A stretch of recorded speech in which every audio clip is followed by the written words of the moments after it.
Hello friends, welcome to no more. आज हम लोग बात करने वाले हैं अर्मेनिया और अज़रबैजान के कॉन्फ्लिक्ट के बारे में। इनका जो कॉन्फ्लिक्ट है वो एक इलाके को लेकर है जिसका नाम नागोर्नो काराबाख है।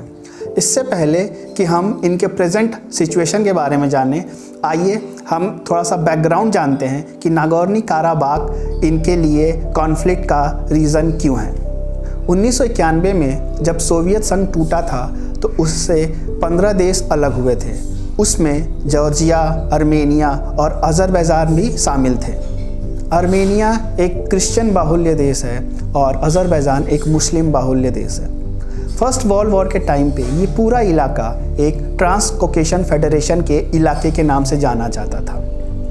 एक तरफ फर्स्ट वर्ल्ड वॉर ख़त्म हो रहा था और दूसरी तरफ रशिया में बोल्शेविक रिवॉल्यूशन, जिसे हम लोग अक्टूबर रिवॉल्यूशन के नाम से भी जानते हैं, वो हो रही थी।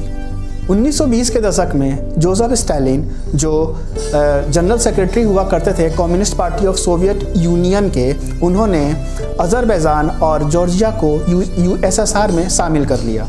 अज़रबैजान और जॉर्जिया के बीच में एक नई सरहद खींच दी गई। इसके बीच में एक पहाड़ी इलाका आता है जिसका नाम है नागोर्नो काराबाख। नागोर्नो काराबाख में आर्मेनियन मूल के क्रिश्चियन कम्युनिटी के लोग और तर्किश मूल के मुस्लिम लोग भी हैं। यहाँ पर जोसेफ स्टालिन ने नागोर्नो काराबाख के लोगों को अज़रबैजान के साथ मिला दिया और यहीं से इस झगड़े की शुरुआत हुई। स्टालिन ने ऐसा इसलिए किया क्योंकि वो चाहते थे कि छोटे देश आपस में झगड़ा करते रहें और सोवियत संघ की सत्ता को वो चुनौती ना दें। और दूसरा कारण ये था कि वो नागोर्नो काराबाख को तुर्क मूल के अज़रबैजान को देकर वो तुर्की को खुश करना चाहते थे, जिससे तुर्की यूएसएसआर में शामिल हो जाए। और उसी वक्त अर्मेनिया ने विरोध शुरू कर दिया था। अर्मेनिया का ये मानना था कि नागोर्नो काराबाख उसकी सीमा में होना चाहिए था और इसीलिए 1993 में स्टालिन ने नागोर्नो काराबाख को एक ऑटोनोमस इलाका बना दिया, पर ये अभी भी अज़रबैजान की सीमा में ही रहा।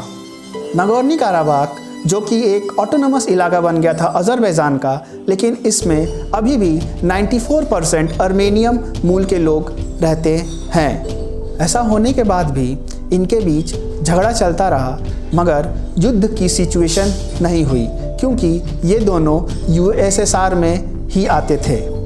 बट जैसे जैसे यूएसएसआर कमज़ोर पड़ता गया, अर्मेनिया और अज़रबैजान के बीच तनाव बढ़ता गया।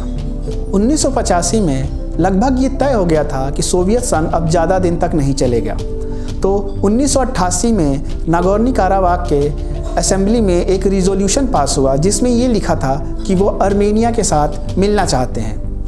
और ये न्यूज़ सुनकर अज़रबैजान को काफ़ी झटका पहुंचा। 1991 में सोवियत संघ के टूटने के बाद इस इलाके ने खुद को आज़ाद घोषित कर लिया।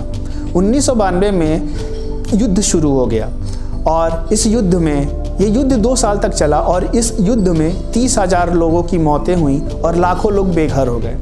बाद में रशिया ने इन दोनों देशों के बीच आकर इनके बीच सुलह करवाई और फिर सीज़ फायर हुआ। सीज़ फायर के बाद नागोर्नो काराबाख अज़रबैजान से आज़ाद तो हो गया, लेकिन दुनिया के किसी देश ने इसे मान्यता नहीं दी और असल रूप में नागोर्नो काराबाख में अर्मेनिया का दखल बना रहता है। आधिकारिक रूप से नागोर्नो काराबाख अज़रबैजान का हिस्सा है, जिससे कि अर्मेनिया के सोल्जर्स और अज़रबैजान के सोल्जर्स के बीच में तनाव बढ़ता रहता है।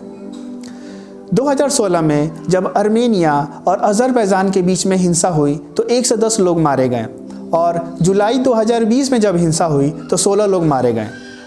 आइए अब जानते हैं कि अगर अर्मेनिया और अज़रबैजान के बीच में युद्ध होता है तो इनका युद्ध का असर भारत पर कैसे पड़ेगा। इंडिया का अर्मेनिया और अज़रबैजान से अच्छा रिश्ता है। इंडिया ने एक रूट प्लान किया है जो कि रशिया से ईरान के चाबहार पोर्ट तक और वहाँ से मुंबई तक का है और ये रूट अज़रबैजान से होकर गुजरता है। और अगर अर्मेनिया और अज़रबैजान के बीच युद्ध हुआ तो इससे भारत को भी नुकसान होगा।